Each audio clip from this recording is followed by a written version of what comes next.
everyone! So this week I'm covering the best Pokemon game that was straight up never released in America. It's Pokemon card game GB2, The Attack of Team GR.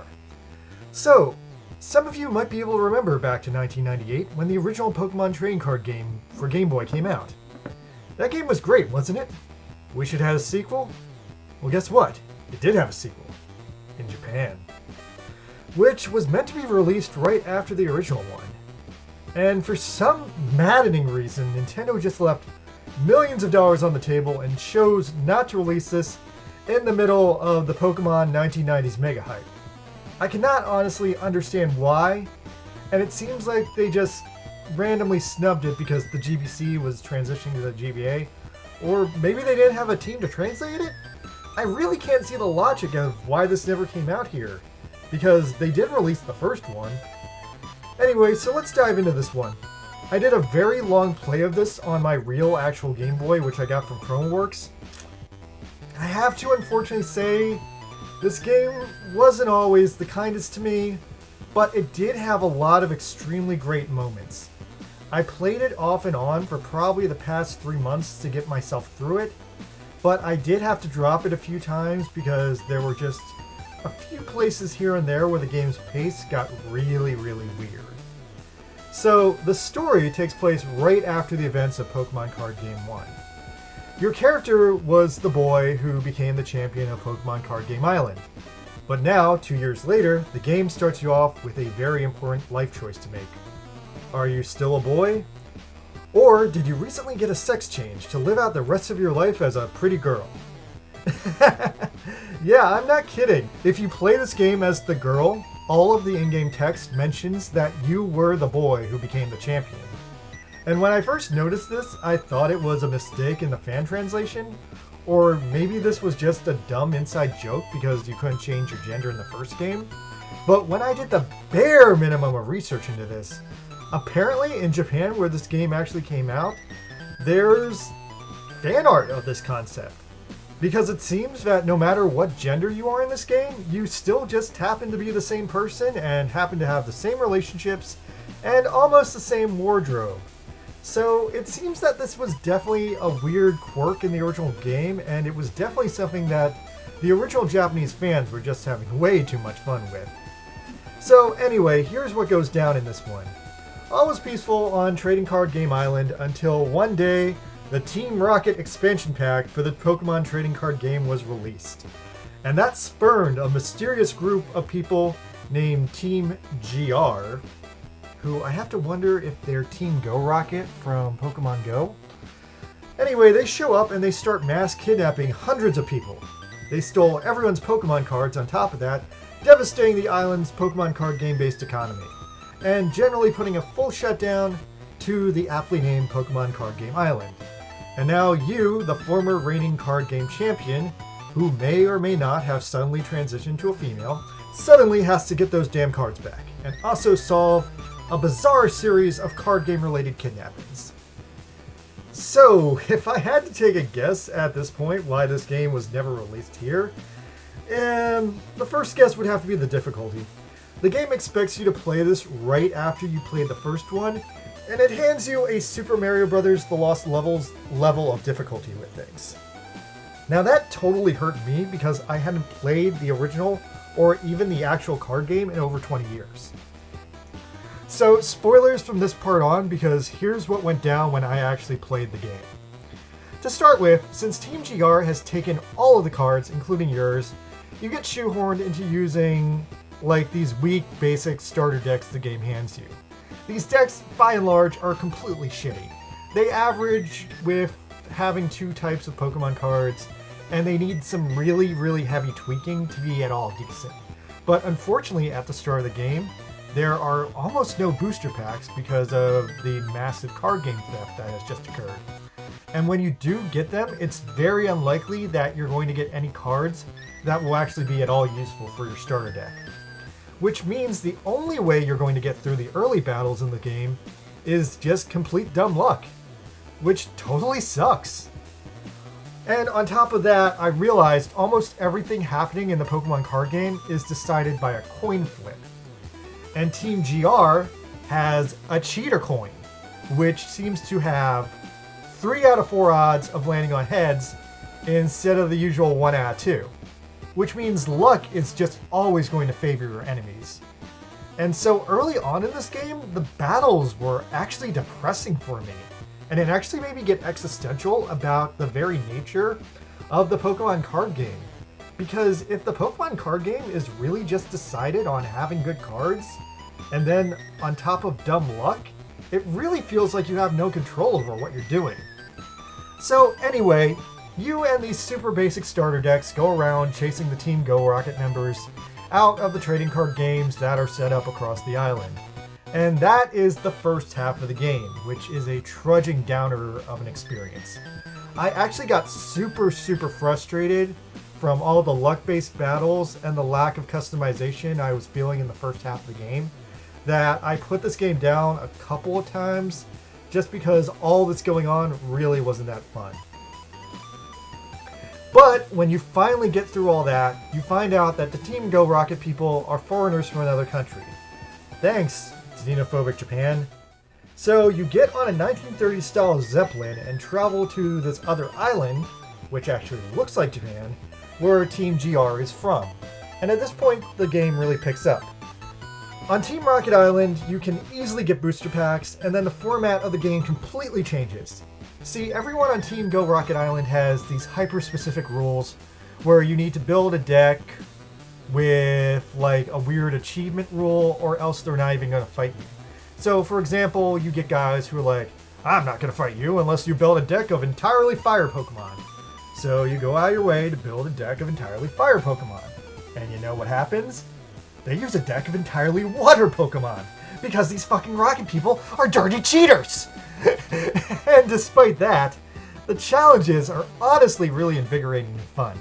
You get requests like, build an all Pikachu deck, or build an all Eevee deck.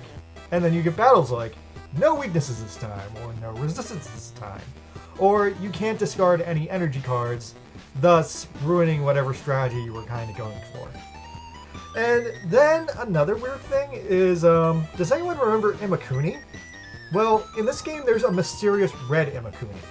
Now, if you don't remember, the black Imakuni in the first game was the same Imakuni who sung the original Pokemon anime theme song outro, and he used to make all these very bizarre public appearances in Japan in the 90s dressed in like this weird bear costume or something.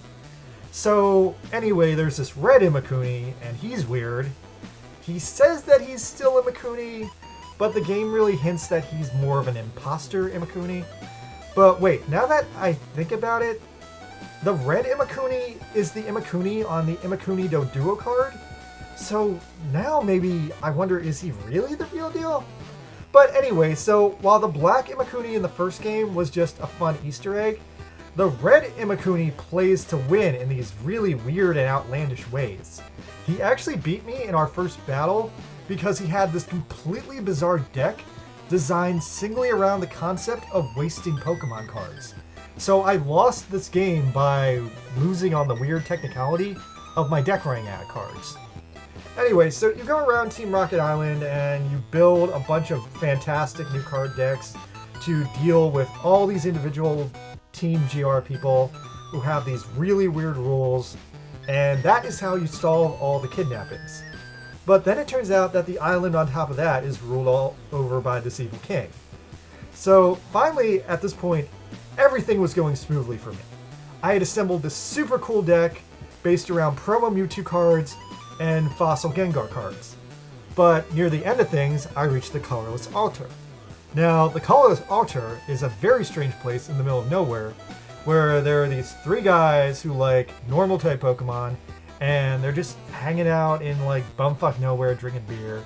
They challenge you to another series of very specific challenges, except the second very insignificant guy specifies that he wants me to fight him with a deck containing 4 very rare double colorless energy cards. And that put me into a huge rut, because it took me about 2 days to travel around the islands fighting a bunch of low-level grunts to collect up 4 rare double colorless energy cards. But anyway, I finally got them and easily defeated him. So then I finally got to the Royal Palace of GR Island. My rival was thrown flat out on his ass when I arrived, and then I got into another rut because the royal family of the GR people wanted a super specific deck consisting of very specifically the 3 legendary birds and also Dragonite for some stupid reason. And I mean, that was cool that they were asking for a deck based around the legendary birds, but that's a really, really hard deck to make because that combination of cards doesn't really fit comfortably into any real deck. And since it's technically asking for a deck with 4 different energy cards, that's really, really hard because ideally you can maybe get 2 to work. So that concept totally stumped me. When I looked into it, I ended up creating a deck that was almost exactly like the deck the rival had at the end of Pokemon card GB1, which used a setup pretty much like this. So anyway, I tried making a deck with as many of those cards as I had, although I didn't have Dragonair, so I could never get Dragonite off. But anyway, long story short, that still wasn't good enough, because apparently the situation was I actually needed to go back to Card Game 1 Island and get the special versions of those Pokemon cards from fighting the Card Game Elite Four, who I completely forgot were the bosses of the first game. But at some point in this game, they'd been kidnapped, and then by solving all the kidnaps, I had unkidnapped them. And anyway, the Card Game Elite Four, they were alright. I almost beat them on my first run, except what happened was the Dragon Dude, who was the last dude, he killed me because his deck was entirely based off setting off the original Charizard card and then sweeping my team with it. So I ended up having to do that whole thing over again. But then, when I finally did defeat the Card Game Elite Four and fully assembled a working version of the legendary card deck, I went back to Team GR Island and put that into action. So the good thing about the way I built the legendary card deck was it utilized Eevees and the original Trinity of Evolutions, and that ended up being the deck's saving grace. But despite that, Zapdos and Articuno were still completely useless being in there because I just didn't pack any energy cards to use on them. So I beat the 2 Rocket Executives using the legendary deck because it contained Dry Up Moltres and Dark Flareon, which ended up being the MVPs to making that deck work. See, Dry Up Moltres was apparently this card that was only ever released in a Japanese vending machine, but it has this brutal ability to destroy large amounts of water energy cards, and it just completely destroys anyone using a water energy card deck. And then Dark Flareon was just a hard-hitting, relentless Pokemon, so that was able to sweep as long as I could keep feeding it fire energy cards. And then when I finally got to the King of GR Island, the King, for whatever reason, just wanted me to beat him twice in a row in a children's card game. So I switched back to my Gengar Mewtwo deck, which I had used most of the game. In the first round, he used this Dark Venusaur deck, and then in the second round, he used a deck mostly based around Lapras, but also with Dark Blastoise in there. And then the GR King, having been defeated twice in a row, which shockingly had never happened before, although he has implied that he's been defeated once in a row before, renounces all evil and vows to stop his country's policy of card game robbery and mass kidnapping. All the children are saved. Good job, trans card game champion. You really won the day. And I stopped playing the game after that, but it looks like there might have been some really awesome post-game content where you could gain access to some of the original Gold and Silver Pokemon for what might have been the first time ever in a video game, including this amazing original Lugia card with Aeroblast, which, oh my god, that looks so good. Now, I think the biggest cardinal sin of this game never being released in the US is that it had some really hardcore cards for the TCG's meta, and most of them never saw a release in the US, and the game really made me realize how fun a lot of them would have been. Like, this Dragonite here is designed around healing bench Pokemon, and apparently that was included in the first game. And then there's Dark Fearow, which horrifically is an ultra rare $200+ card now, but this was one of my personal favorite cards in the game, because it can easily do 40 damage in 2 turns or 80 damage in 3, making it a really, really nice quick attacker. Plus, personally, I always thought Fearow looked really cool, and I thought it was like the most badass bird Pokemon in the original Pokemon game, at least in terms of appearance. Now, I will say the coolest thing about this game, and the Pokemon card game in general, is that it just really balances the score with all the Pokemon's power. Like, a Squirtle could never beat a Mewtwo in the normal Pokemon games, but in the Pokemon TCG card game, if a Squirtle keeps paralyzing Mewtwo, then he can never get a move off. And yeah, that happened in this game. But man, this game hit me like so hard in my nostalgia vibes. Like, after the end of the game, I pulled an ultra rare Dark Raichu Holo from a booster pack, and somehow that caused me to have like a total phase shift, because I had done that in real life as a kid, and I felt literally almost the same emotions I had when that had happened to me in real life. I really wanted to use it bad too. I even put it in my deck and everything, but the game was over at this point, so I never really had anywhere to use it. So, I mean, this game is a hard one for me to judge. Yeah, it lives up as a true sequel to the first one. And yeah, it's better than the first one. It's really a great game. Like, I'm going to give the Pokemon card game 2 an 8 out of 10, and I would say the score would have been even higher if it wasn't for that really rough section in the first half of the game. But this game still delivers months worth of ridiculous and true-to-life content, which is really impressive coming from an old Game Boy RPG. Now, this game was never released here, like I said, but it's 2020, so if you're really so inclined, you can find a bootleg copy of it for an actual Game Boy. Okay, well, that was my review of Pokemon card game GB2, and really had a lot of fun with this one, although it took a while to get fun. But once it got fun, it was fun.